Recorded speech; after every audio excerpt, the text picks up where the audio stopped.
Good evening. I'd just like to take this opportunity to welcome you all to the Q&A section of this event. My name is Rob Davis and I'm the Associate Dental Director for CTM Health Board. And I will be chairing this section and supporting your questions to the panel. On the panel this evening, we have representatives from Welsh Government Dental Branch, Public Health Wales Contract Reform Group, NHS BSA, Health Boards and HIW. It's very pleasing to see the level of engagement from the profession for this evening, with over 500 individuals signed on. And in order to facilitate such a large group online, we'd requested questions to be posted at registration, with many of you having done so. The team have captured all those, and I will endeavour to pose the questions and the themes to the panel. We do recognise that in some areas this will be an iterative process and further updates and support may well be required at a local level with some more specific questions and issues related to your own contract. I'll do my best to cover all the key themes that have been highlighted in your questions, but there are a lot of them that have come in. So I will try and group them together to cover off as many key areas as I can.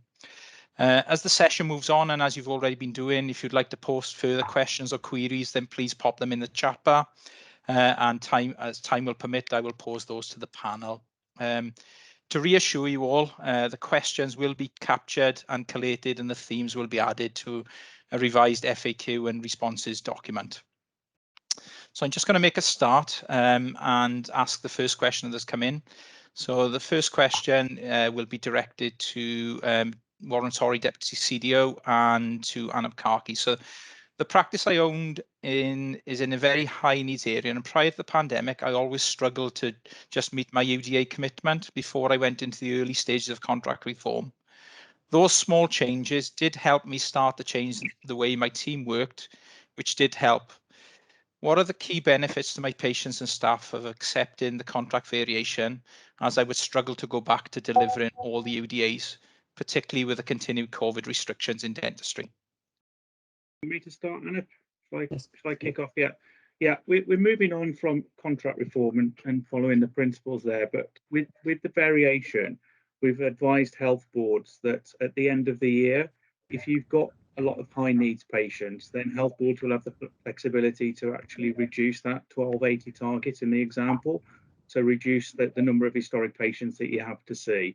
So, and you'll be able to demonstrate that with the ACORN data. So lots of reds mean that you've been seeing lots more high needs patients, and health boards will have that flexibility to reduce that target. The clinical leads group will also be providing further clinical advice to health boards to help them make that decision.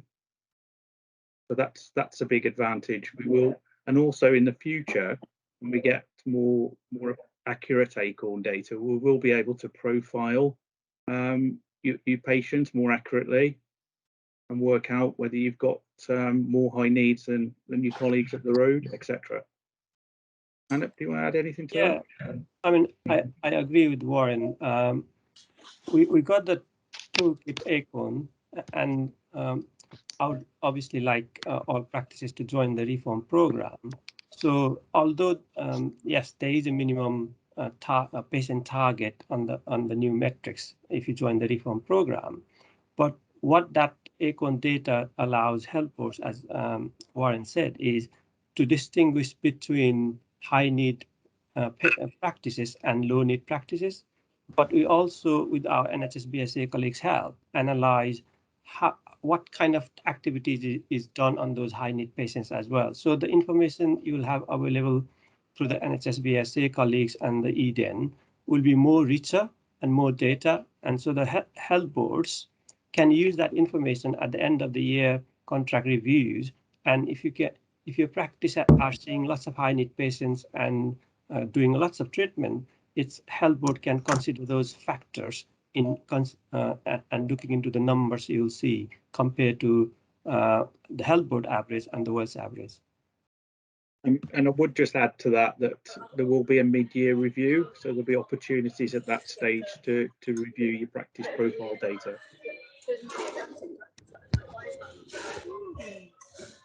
Okay, thank you both for that one. just to kind of the next question, again, this is directed towards Welsh Government. Cost of items have increased exponentially during the pandemic. Will health boards, Welsh Government still continue to support PPE? Yes, there's a commitment to support PPE for this financial year coming. So yes. Okay. Next question then, and this one is directed to Anup. What is the long-term vision of contract reform? What potentially will GDS contracts look like in 5 years' time? Is the contract ongoing, or will there be a PDS contract and time limited in this variation? I mean, that's the really good question and a complex question in the sense that we are trying to move away from the UDA system, but we haven't really understood what are the alternative system we want to design instead of UDA. So we have tested a few measures before the pandemic. We have introduced more prevention. We know the broad principles of wanting more preventative outcome focused system, but in terms of what are the alternative ways of measuring the key performance of dental practice rather than using the one single indicator like UDA, we have to test some of these measures like we're going to do in 2022 and more of that in future to understand. And also this will also require, I think, the dental regulation changes so that some of the constraints we have in the system are because of the dental regulation we have. And as we learn more from this, and as you heard in the presentation as well, it's an action learning program.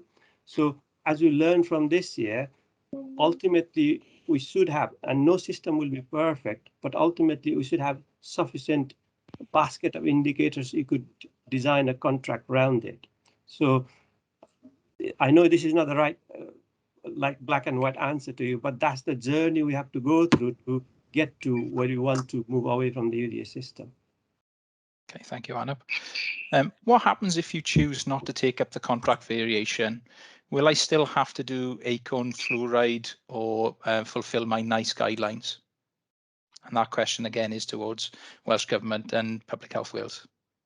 I mean, the ACORN data points are on the FP17, but that's very different to using the ACORN toolkit where you produce the care plan, etc. And we've always, over the years, on occasions, changed what we want on the FP17 from a data collection point of view. So we would still expect those 8 data points to be completed. And to be honest with you, they're just what you would expect to achieve doing an examination on a patient anyway. But I think that's very different from the ACORN toolkit, the variation, the contract reform practices will be doing. Okay. Yeah, I mean, I can add to that. Ultimately, I mean, ACORN toolkit doesn't have anything that practices don't know about.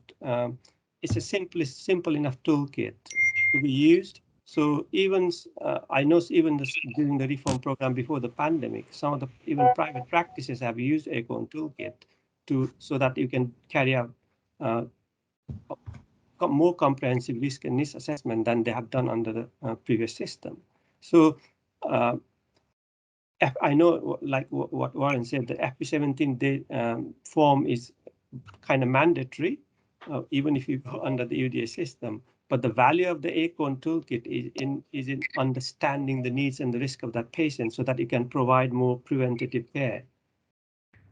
Okay, thank you very much. If we choose the option to go for a GDS reform, if find then after 6 months the targets are not achievable, can we go back to the UDAs for 2006? And a similar question has been posed, the reverse side of that one. If you decide to go down the UDA route, could they then opt back in at a later date? So I'll pose those both together again then to Welsh Government.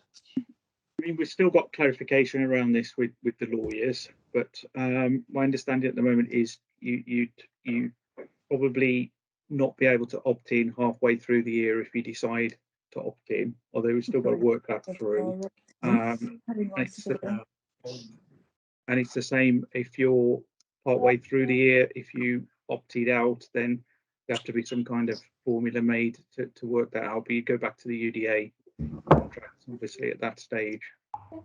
Okay, and just on the front, will the data from this year and what I mean by this here is the 22-23 period of time, be used as a reference period for a potential new contract? I mean, it's all an action learning approach, isn't it? So we'll be looking at the data, and this year will be a learning year as well. But we won't have a new contract after 12 months. That's not going to be possible. Okay, thank you for that, Warren. The question now comes, and this I'll be directed to my NHS PSA colleagues. With all the information required and the metrics that are being requested, will this information be available on Eden at the performer level in order for practices to be supported? And can I turn to Liam for that one, please?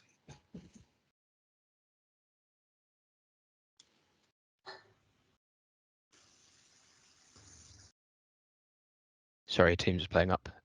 Yes, we're hoping for any of the new metrics data to be available at performer level where it's feasible.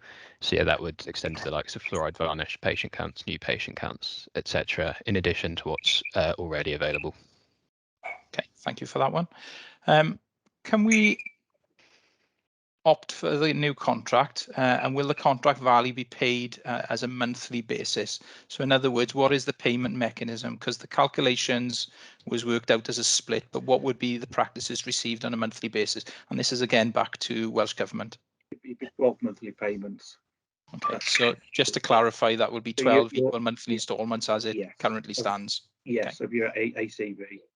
Okay, the next question then is coming towards HIW. Okay, and this will be around about how can HIW better, well, how is HIW supporting the contract reform process in training and development? And if I turn to Catherine first, and then if Kirsty wants to come forward, that would be lovely. Thank you. Okay, thanks for that question.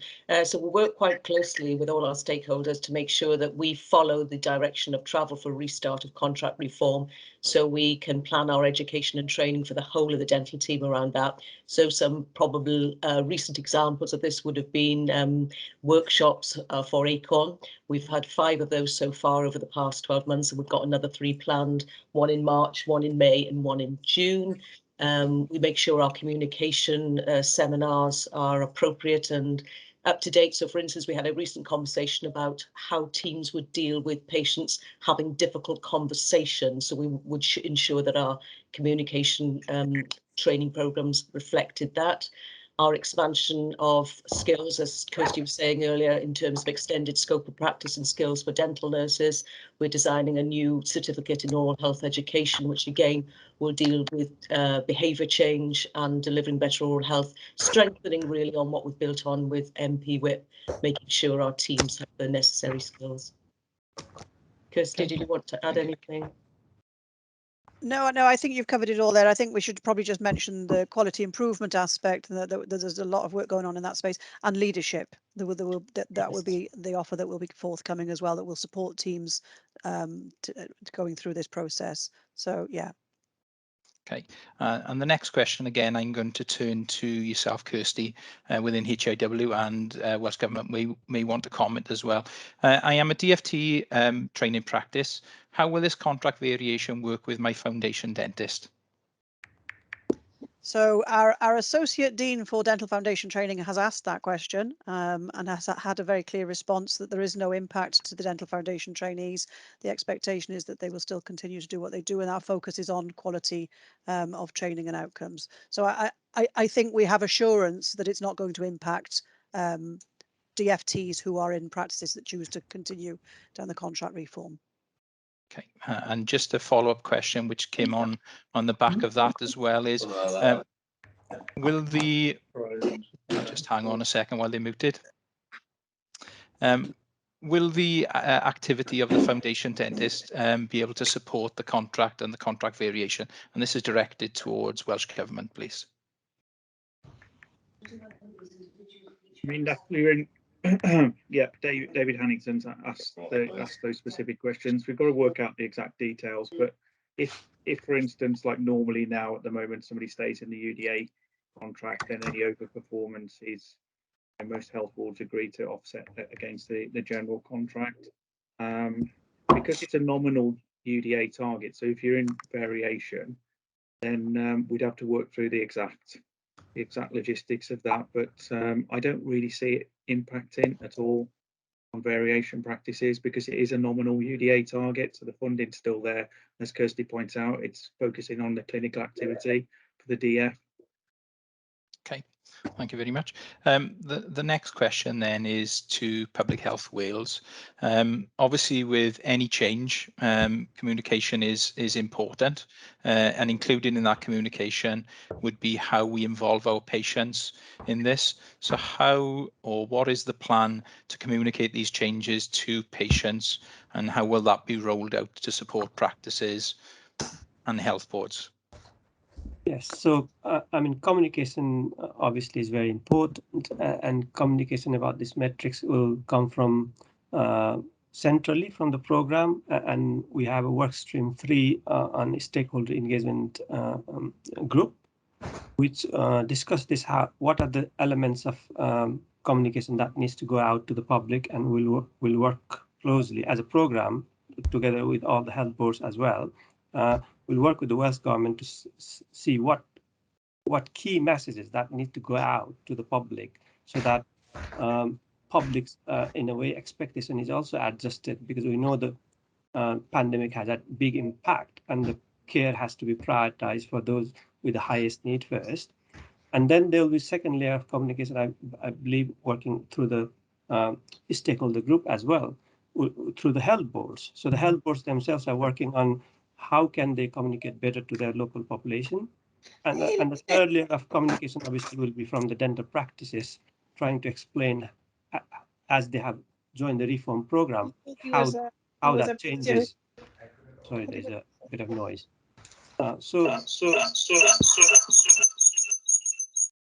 So there will be obviously different layers of communication, different modes of communication, but yes, short answer is that we need to communicate and send out more message to the public and the patient. Okay, thank you for that one.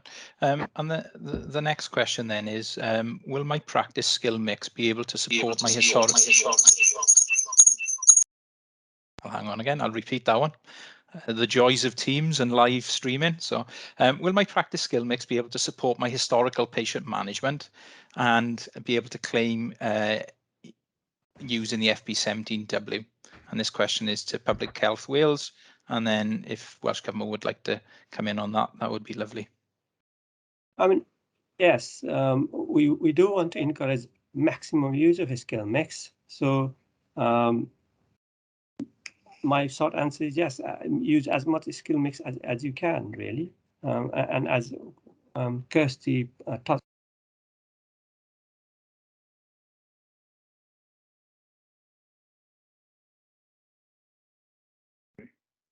I would just add to that, Rob, as well, that, you know, at some point we need to look at the performer list regs and review those and look at the possibilities and what is doable in terms of a dental therapist, for instance, being able to open a course of treatment themselves, so to facilitate direct access and skill mixing. This I want to be clear, this first 12 months is not going to solve all the problems, but, you know, that is on the radar. I think you're on mute, Rob. Sorry. It's doing a random mute on everybody at this minute in time, I think, by the look of things. So we'll try again. So how long before, and this question is to HIW, how long before we will see an increase in the number of dental nurses, hygienists and therapists to be able to fill those vacancies? So I'll take this, Catherine, if you don't mind. So we reckon dental nursing is our most pressing issue, which I referenced in the presentation, because that's impacting on services. So we've put a business case into our board to run a dental nurse training programme to increase the numbers of dental nurses training. We're doing a piece of work working with the All Wales faculty to develop their offer as well in North Wales. They're running their programme from Codiclanc Drylow from this month. So we are working. The long-term ambition is that HIW will commission dental nurse training on a once for Wales approach, much the same way as NES does in Scotland. However, the apprenticeship funding streams are challenging. There are other opportunities that we need to explore. Primary care hubs and academies that are cited in health boards, we can explore those as routes for training as well. So that's dental nursing. It's on the agenda. It's very much something we want to address and we need to address. And it's been on the agenda, I should add, for a very long time. We saw this crisis coming for some time ago. So the warnings were in place many times.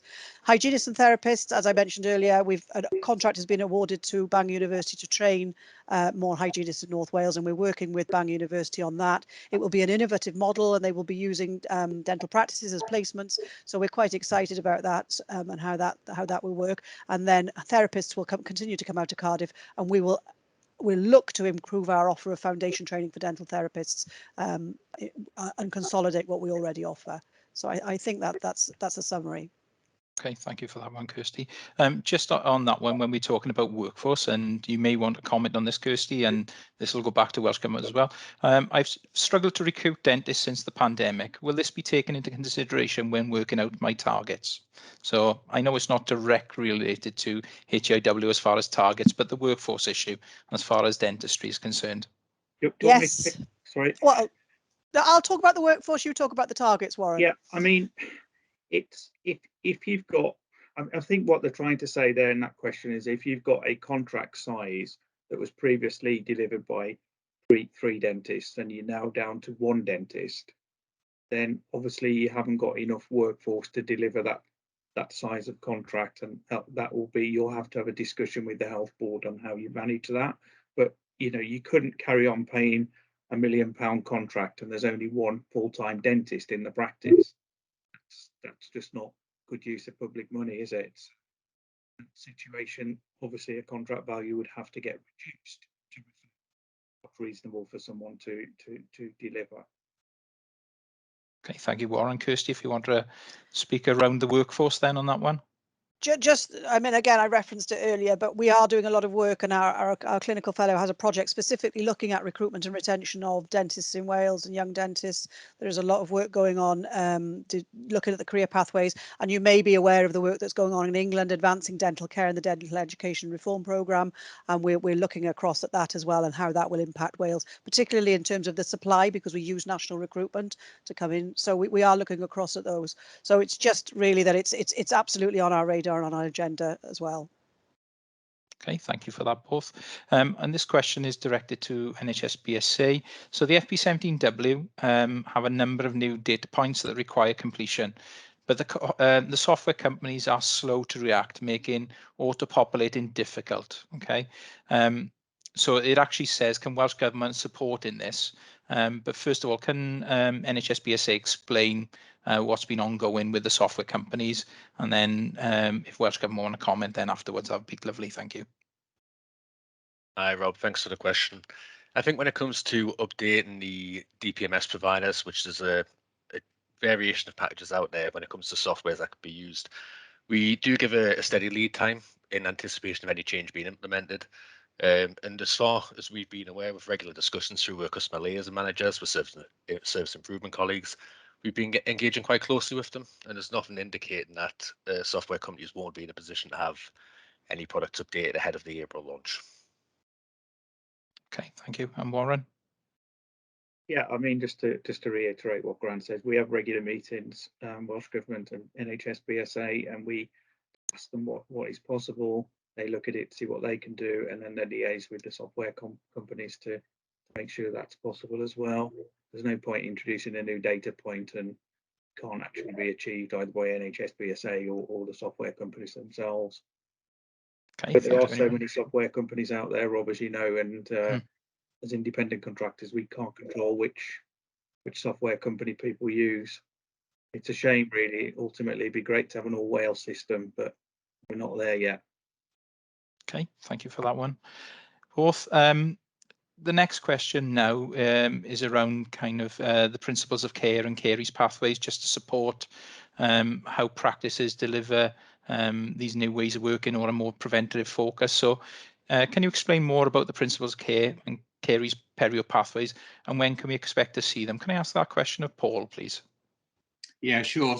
So this has been some time in the development. It's gone through a process of being designed by practice sort of teams, a broad range of sort of practice teams, and we've been working with HEIW in that initial development sort of stage.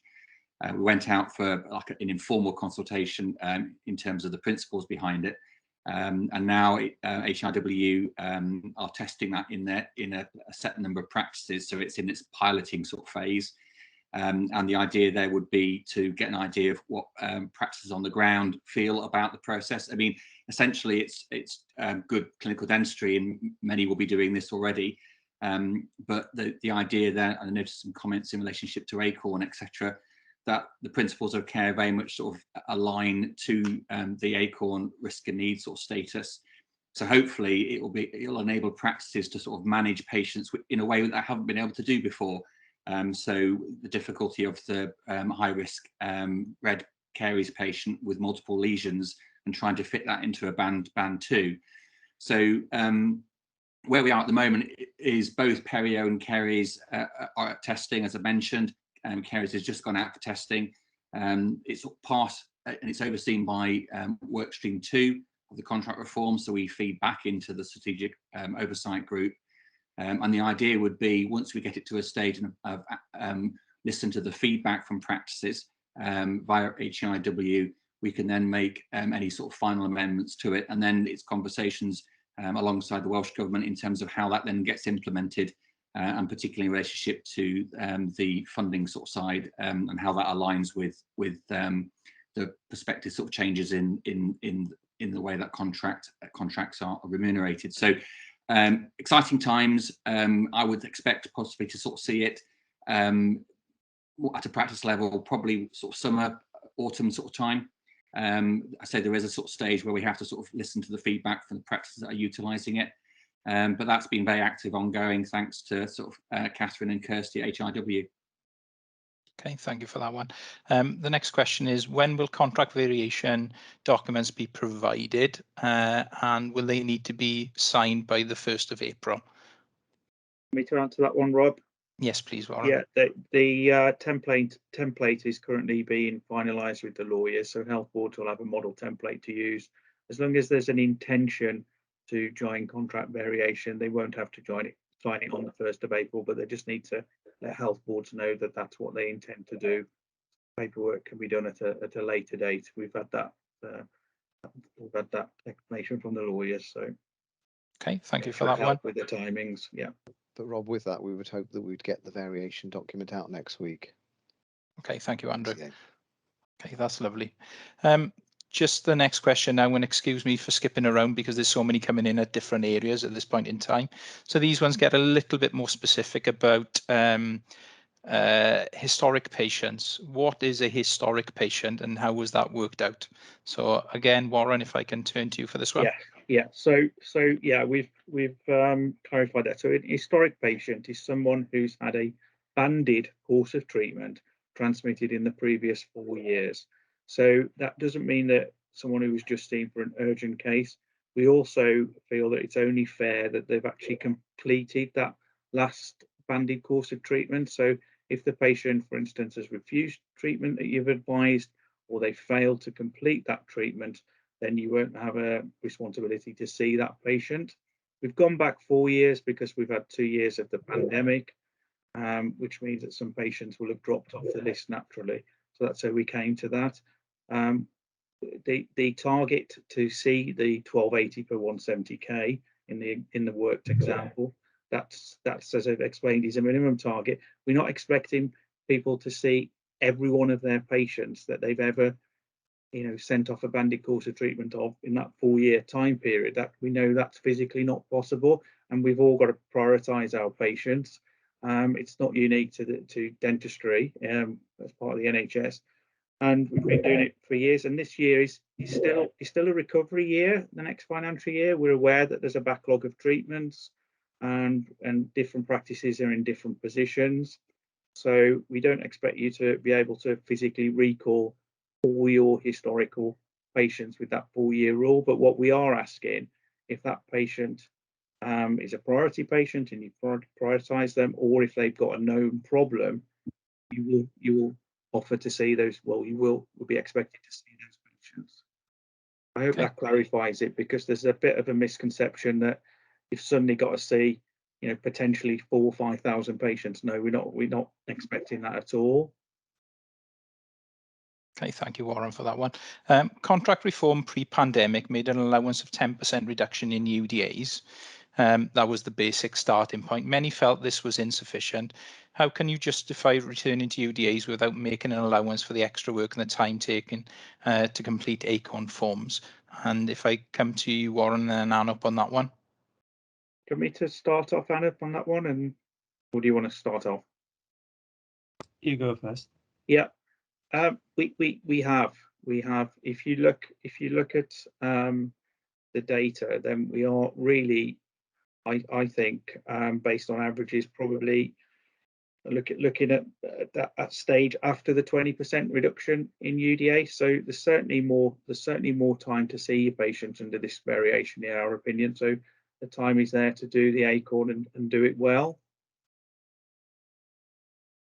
Okay, Anup then, please. Yeah, I think just expanding on that, ACON, as I said, is a simple enough toolkit, and everyone has been using for a while now. So I understand what that question. Obviously, we're trying to introduce ACON at that stage, and everyone is learning. So those practices who do not join the reform program will still have to submit AP 17. So it's the data point in terms of legal sense that they have to complete, even though they are on the UDA system, if they go revert back to the UDA system. Okay, thank you for that one.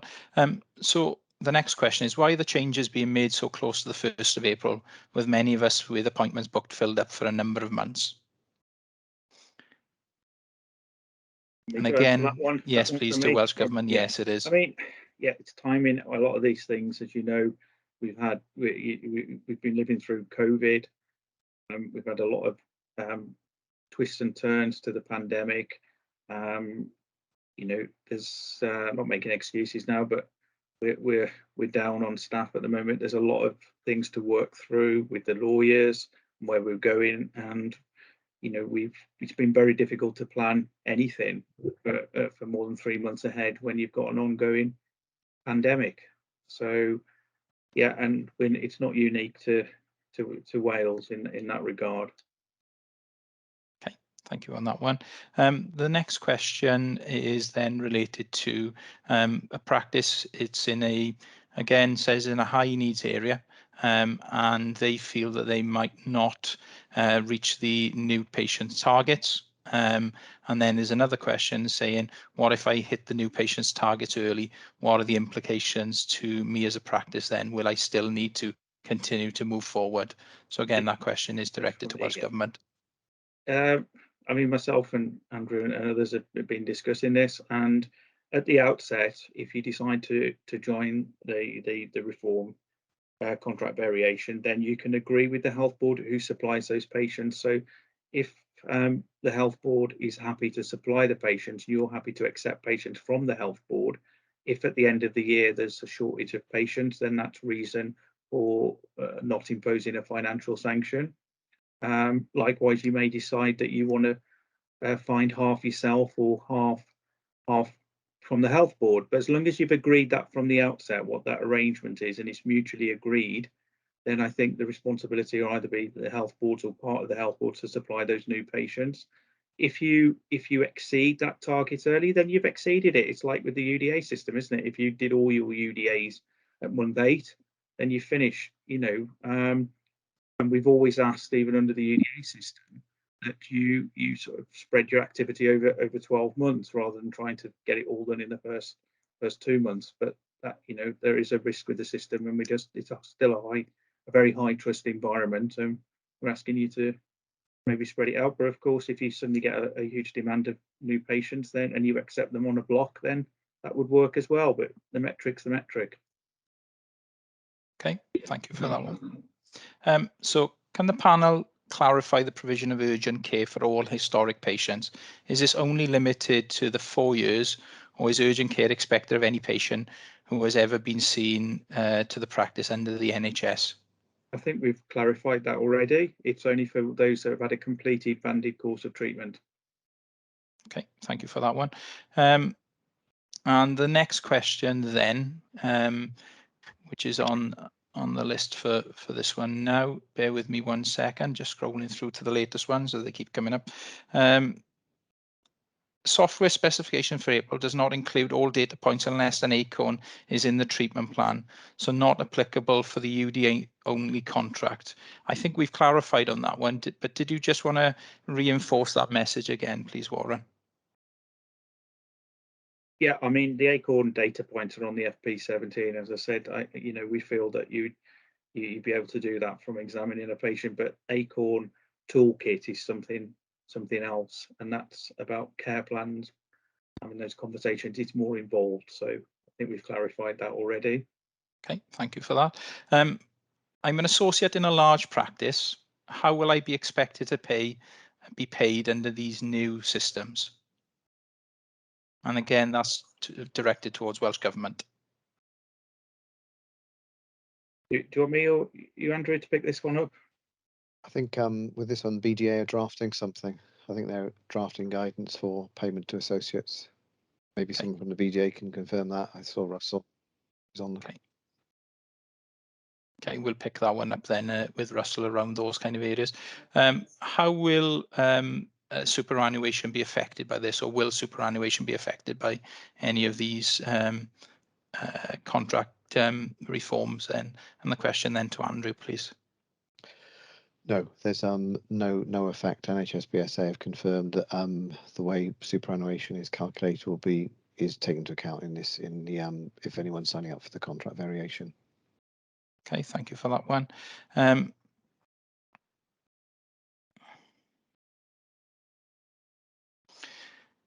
If the next question is, if health boards can amend the targets when joining reform, when will they know the targets? In other words, when will practices be made aware of what the expectations will be as far as the contract variation?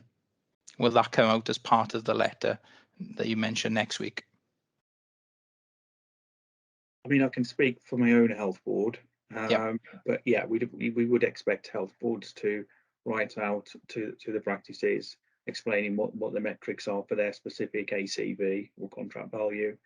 And then they decide then at that point whether to sign into the variation or not. But yeah, they'll get those out as soon as we can.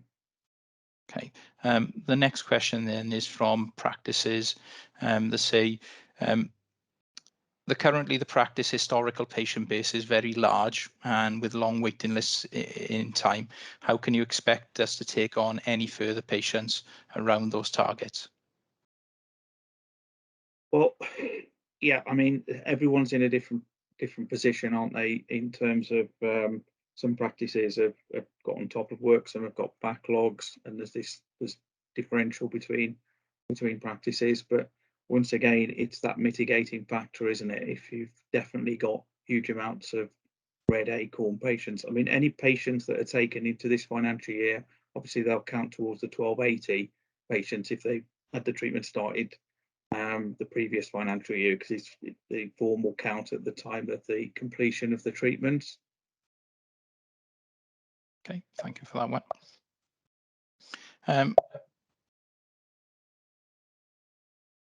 Workforce based on headcount and not whole time equivalent is pretty inaccurate, fluid or not. Is there a plan to carry out the workforce review? Kirsty, if you want to pick up on that. I think you did speak about this earlier on in your presentation, but if you just want to clarify what that means. I did. Thanks, Rob. So yes, workforce data is a real challenge for us, and we've been looking at this for some time. At the moment, there's no, we don't have resource to do a full workforce review. However, it's something that's on our plan that we will look to get resourced. We have the QAS that you will have to complete and return has some workforce questions in that we will draw and analyse. And the Welsh National Workforce Reporting System that I referenced earlier will be rolled out later this year. That should also give us some more meaningful data. You're absolutely right. You know, the GDC data is all we have presently, but it's something that we need to work on and we need to draw a baseline on. However, what I would say is that we know there are workforce shortages without the data informing us of that. So we cannot wait for the data. We have to address it in the meantime as well. Okay, Thanks, thank Rob. Thank you for that one. With regard to new patients, the question or the comment is new patients can be unreliable on their attendance record. How will this be measured, or will this be accounted for within this contract variation? Will the DNAs be accounted for and the time spent on that? Again, if I can turn to Welsh Government on that one. I mean, we've not ever collected DNA data, have we, historically over the years? If a patient attends enough that a new patient, for instance, attends enough that they've actually going to a banded course of treatment, so they've had part of the treatment done, then we are going to be issuing some guidance around when you can transmit that form off. So ultimately, that will count towards the metric. The problem arises, of course, if they didn't come back and they don't attend in the first place and they've been booked in for a new patient exam, and that time is obviously lost at that stage. I think it'd be sensible to keep a record of that and have that conversation with the health board at the end of the year. If you've not met that, certainly if you've not met the new patient target, and you can say, well, you know, we've got X percentage that failed to attend, then health boards will have that discretion to factor that in. Okay, thank you for that one. Will EDEN data be updated daily, or is it on a monthly basis? And if I can turn to the NHS BSA on this one. Yeah, it's something that we're looking into the potential of at the moment, and it's something that is being worked on and looked into, but obviously it's an enormous change. It's something that wouldn't just be possible overnight, but it's certainly something that we are looking into the benefits of. And like I say, that it will require a lot of work behind the scenes going on, but it's certainly something that we would love to have implemented, because yeah, as we appreciate, there's a lot of value with that. Okay, thank you for that one. So just come into some of the more recent questions then. How will patients' charges vary? Will there be any differences to the banding or the charges that we put forward to patients? And if I can turn to Welsh Government for that one, please. Not at the moment, Rob. No, patient charges regulations still apply, so it'd be the appropriate band. Okay, so thank you for that one. Any idea when the SOP will be updated in the view of the end of March changes to the COVID measures, and will this feed through to practices? So I'm going to turn to Warren for this one. Well, the SOP was replaced with guidance pointing to all the relevant links, really. We know that there's the UK IPC guidance is probably going to be looked at, and we feel that there's probably going to be further guidance issued soon on that. As we move to alert level, well, remove all remaining COVID restrictions. My understanding, Rob, is that Public Health Wales are looking at the moment. There was talk from Judith Paget, who's head of the NHS, said it would be back to plan for business as usual from April, but accepted that there were some exceptions to that, dentistry being one of them, and hospital settings. They've asked Public Health Wales to look at the guidance before the 1st of April. Okay, thank you for that one. If a metric is missed, will I lose all the monetary value for that metric? I.e., if I miss 25% for new patients, will I lose 25% of my contract value? And that question is to Welsh Government then again. No, it's pro rata. There's tolerance, and then it's pro rata. Okay, so Warren, if you wanted to just elaborate a little bit around then the ones that are pro-rated, the ones then that are a tolerance, then you've got the fluoride metric, haven't you, in the recall interval, which we've set as either make it or you don't metric, and then the pro-rated ones. But we can issue as a we will issue guidance as well to health boards to help them understand what they're looking at the end of the financial year. Okay, we have a contract to see access patients. Will those patients be considered as new patients to the practice on an urgent course of treatment, Warren? If they only do an urgent course of treatment, then they won't be considered as a new patient. So we would encourage people to do an examination if they can, or get them back that course of treatment. Okay, in order for them to count then, okay. Yeah. On that one. Thank you. Just conscious that time, and so I'm going to whiz through as many more of these new questions as they come through. Okay.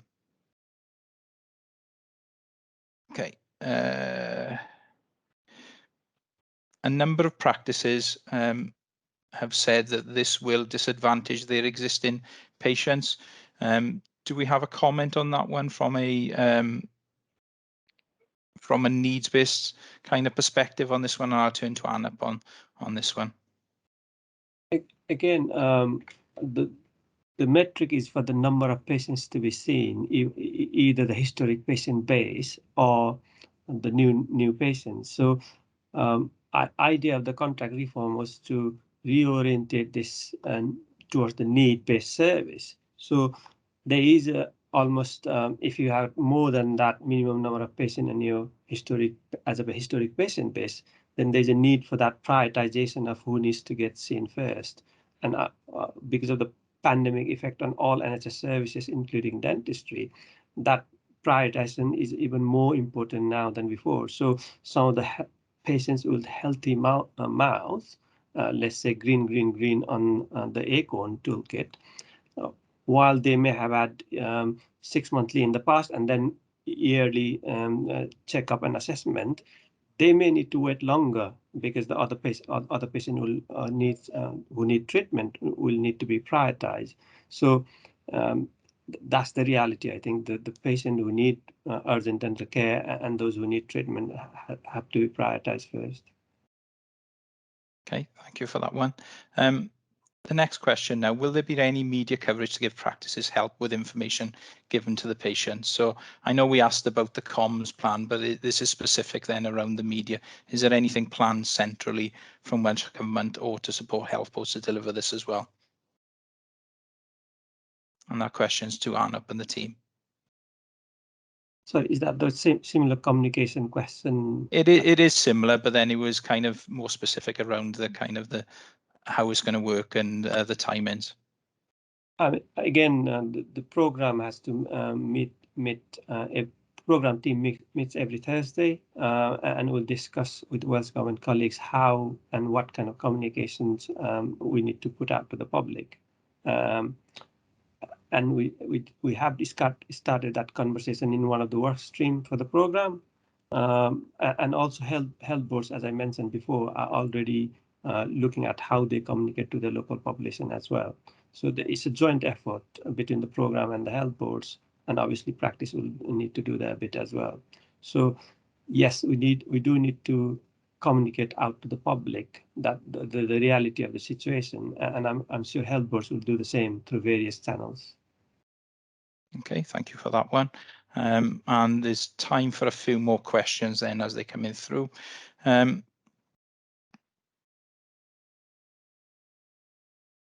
No, we've asked those ones. Bear with me a second if we can go through them.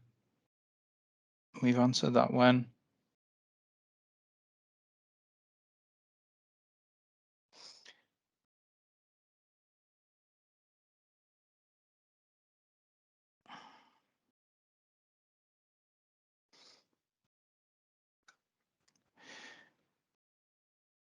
Okay. The next question is, how is the figure for the number of the new and the existing patients being calculated? So the specifics around how were those figures come to, and I'll turn to Warren for that one. Yeah, we've based it on looking at averages across Wales in terms of unique patients that have attended.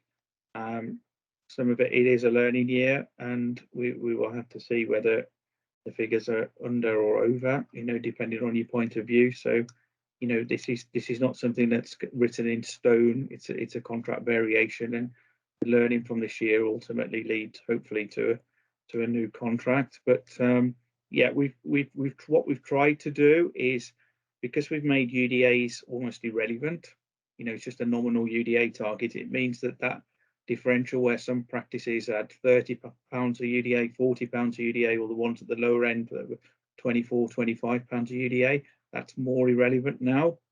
And yeah, it can't be perfect. It's not perfect by any stretch of the imagination. We're under no illusion of that. But we feel we've made it more equal. So we know that if you were seeing a load of high needs patients under a UDA system, you know, year on year, you were subject to clawback, and yet you could have been working really hard.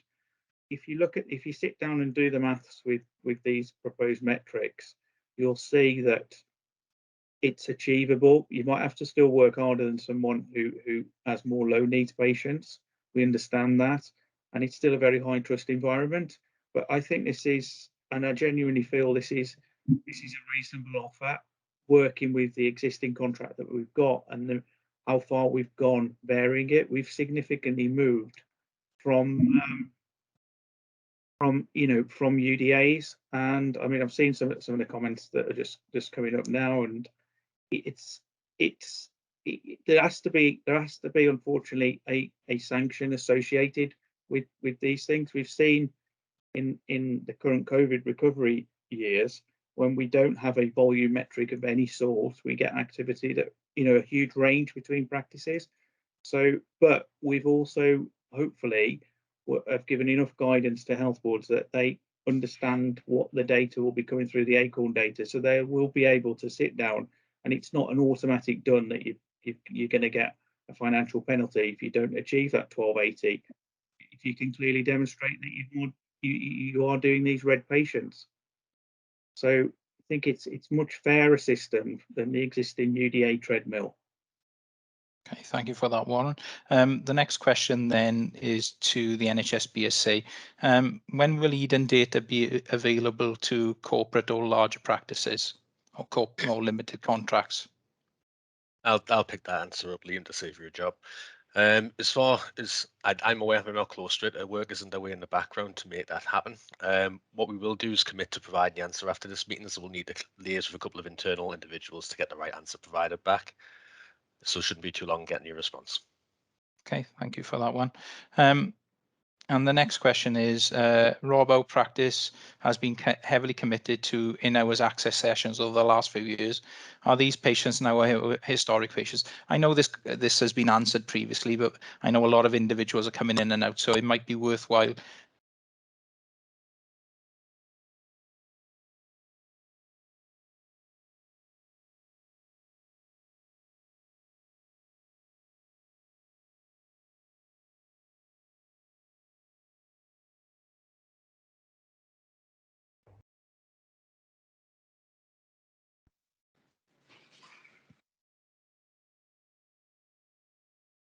I think Rob's frozen by the looks of it.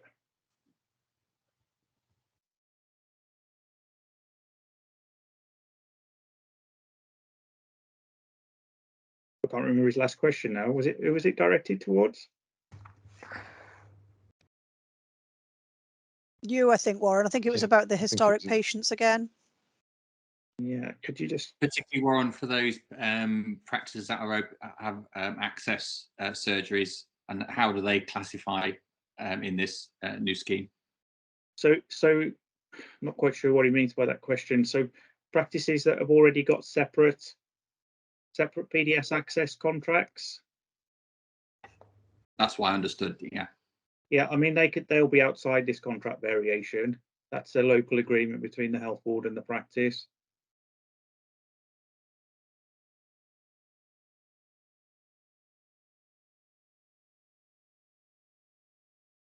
Is Rob the only one with a list of questions? Just give him a couple of minutes, see if he can dial back in. There's a couple in the sidebar I'll read out. There's one, will you provide written answers to all the questions, including the chat? Yes, that's the aim too. Yep. There's a number of questions already, and the idea is that we'll wrap all those up and be sent out to everyone who's attended, or make them available certainly on Primary Care 1. I think Rob's just coming back in now. Yeah, apologies for that one. I think the internet has finally died out in Aberdeen. Okay, just a second. I know we only have a few minutes left, so just a few final questions, if you can hear me.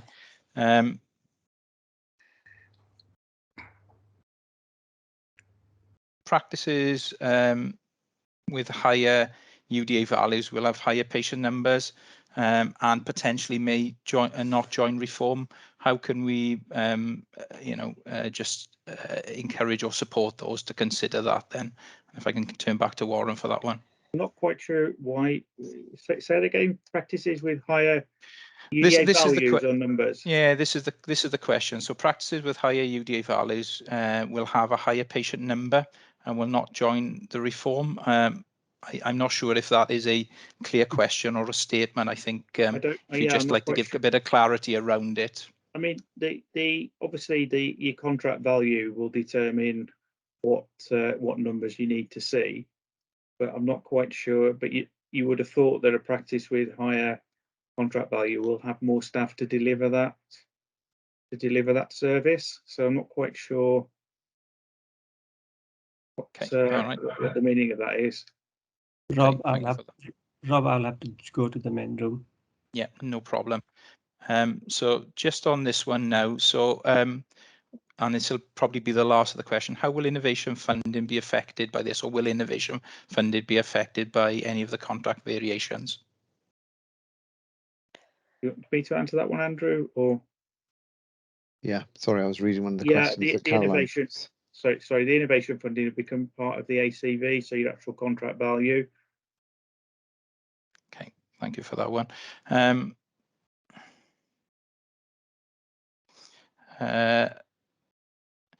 Health boards are really worried about the number of GDPs who may say no or leave the NHS.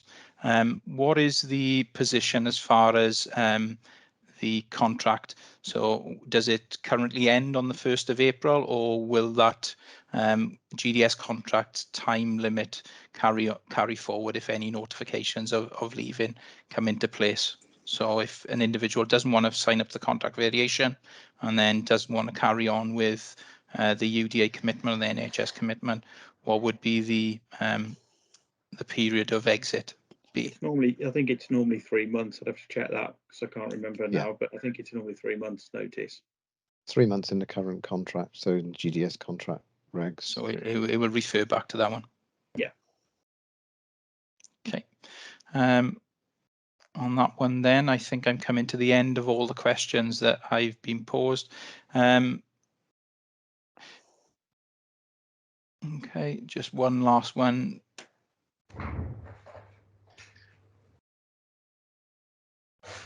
How long will it be required to? No, we've done that one. Probably unable to. As far as patients who are poor attenders, those kind of areas as a DNA policy and those kind of elements, will practices still have the ability to manage that within their existing remit? And again, this one is to Warren. I mean, we are going to release guidance on that, and that should be out shortly. But yeah, I mean, it's that's your independent contractors, so has to be some flexibility, and you have to use your judgment on. We can't write a policy for every scenario for those patients, but yeah, we are going to issue some guidance on it. What we think is reasonable. We're issuing guidance back to health boards. It was something we did back 5 or 6 years ago. We've reviewed that. It's currently with Community Health Council. Shared it with health boards. We'll share it with BDA as well before it goes out.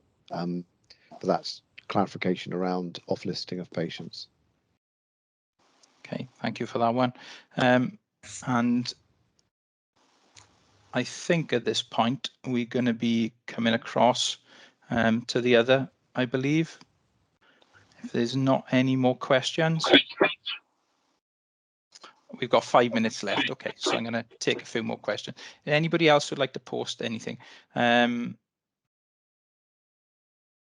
So I think these are more statements than questions.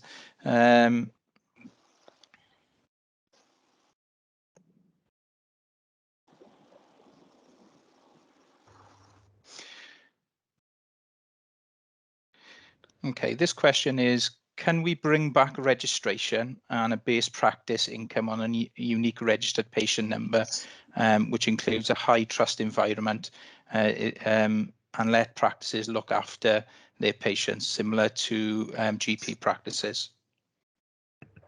I mean, do you want me to answer that one? Sorry, is that directed at me? Yeah, it is. Sorry, Warren. You've got to remember that our hands are tied what we can do with contract reform while the existing NHS contract is still in place. So all those sort of ideas can be fed in for any future new contract. I mean, I think registration is a good idea. The public still think they're registered. and it's even though registration ceased in 2006 with the UDA contract. So I mean, I like registration. I think it's good, but it's we're still working with the existing NHS GDS contract, and we've varied it as much as we can. Okay, thank you for that one. This one is a slightly more specific one. So when patients attend for fluoride applications or HI educational, is a banded charge required for that one? And I'm going to turn to Amit on this one. So yeah, it's so that would constitute a band 1 treatment item. So depending upon what else was provided with that course of treatment, the appropriate charge would need to be levied, assuming the patient's a fee-paying adult. Okay, and there's some comments now around. No, they're jumping up and down. If a new patient who is red amber attends again within a year, will that count as a historic patient on their second course of treatment? And that one is, sorry, go on, Warren. Yeah, we're counting patients, aren't we? So yeah, we are. So that one would be a no on that one. So that was just an individual one. And again,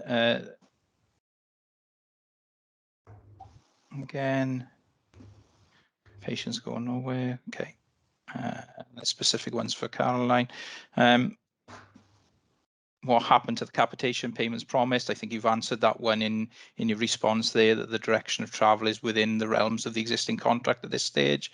What will you do to support practice owners and associates with anxiety and mental health regarding these changes? So that's one of the questions that's come up there as well within that one, Warren. Yeah, well, health boards. I mean, I think there's occupational health departments, isn't there, and that clinicians and staff have access to. So, and they'll be able to point them into council support, etc. if they needed services. That is available through your Occy Health, or you can be signposted to relevant health in that regard. Okay, thank you for that one. There's a comment here around fluoride varnish applications and individuals who have declined treatment. Is there availability of a box to tick to say the patients or parents have declined the fluoride applications on that one? And I'll come to Welsh Government first, and then if Amit wanted to pick it up then as well. Do you want to pick that one up, Amit, on the FP17? Yeah, so there currently isn't means to capture that on the FP17. So clearly we would advise that something like that's recorded in the patient records, which presumably would be, and should it get to the stage where it becomes a factor in terms of fluoride varnish rates, then that would be considered to be mitigation, but it really needs to be well documented. But in answer to the specific question, there isn't a means to capture that specific outcome on the current FP17. Okay, and they're now going to ask us to return to the existing live stream. Thanks very much to everybody and their time coming today. It is challenging when you've got so many individuals to come on a talk and a call to get all those questions. But just to reiterate then that all the questions that have been posed will be picked up in the FAQ section, and we'll see you on the live stream. Thank you very much.